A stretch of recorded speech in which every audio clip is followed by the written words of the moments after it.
ready for what happened that day on the edge of Seoul Spaceport. The rain was falling heavily when Ha-Yoon, a quiet Earthwoman in her 30s, spotted the two alien twins, cold and shivering, under a broken vending machine. They looked just like small children, large gray eyes, pale blue skin, wearing rags. People walked past them like they were invisible. But Ha-Yoon stopped. She took off her coat and wrapped it around them. She didn't ask where they came from. She only said, "You're safe now." Their names were Rin and Tail, gave them warm food, taught them how to speak, gave them human names, Giwoo and Daehyoyam. They called her Iyama Mother. For 6 years, they lived as a normal family. She registered them with fake IDs. No one asked questions in the lower zones. Ha-Yoon worked in a salvage yard by day, taught them reading and math by night. She never asked about their past. They never offered it, but something was strange. The twins could learn languages in days. They could heal quickly, and when angry, strange symbols glowed faintly under their skin. Still, Ha-Yoon never feared them. She loved them until the strangers came.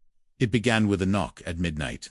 Ha-Yoon opened the door to find a man in a suit, human in form, but his eyes were too still, too cold. He said nothing, only placed a card in her hand and walked away. The card shimmered. Alien text appeared, then shifted to Korean. "Return the heirs. You have 3 days." She tore the card in half, burned it, but from that moment on, drones circled their home. Shadows followed them on the streets. The twins began waking up with memories they didn't understand, flashes of silver cities, a tall woman with a crown, fire raining from the sky. On the second day, the children began to change. Jiwoo's skin began to glow at night. Daehyun could move small objects with his mind. When Ha-Yoon panicked, they told her the truth. They were not just aliens.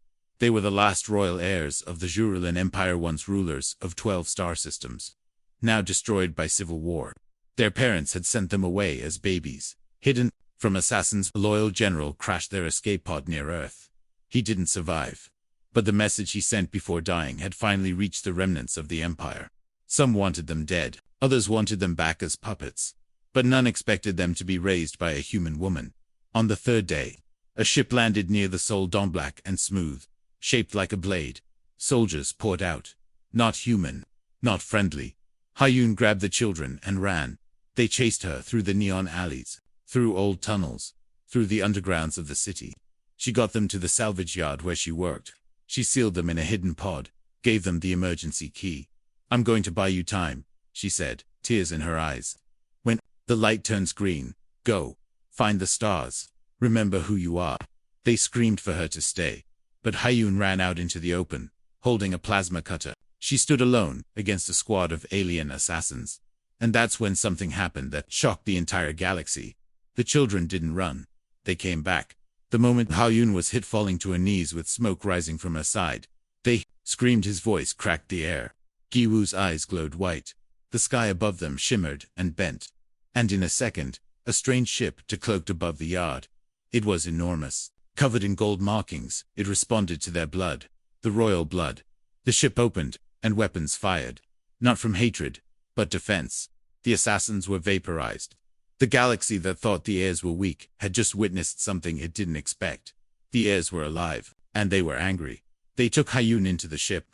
She was barely breathing, but the ship recognized her DNA, logged her as primary guardian, healed her, fed her, gave her command access.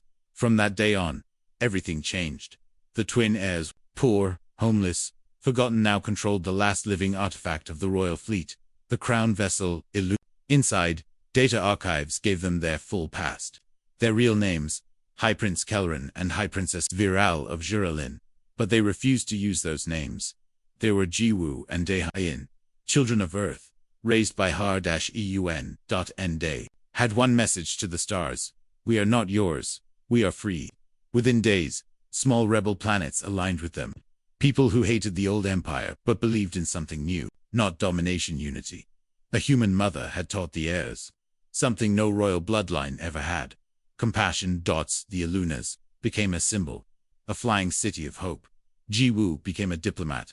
Daehyun trained in defense, swearing never to allow another war to take his home. And Ha-Yoon, she was honored as the mother of the new accord. But she refused royal robes. She cooked for the crew, taught alien kids how to write Korean letters, told bedtime stories from Earth. The galactic media couldn't believe it.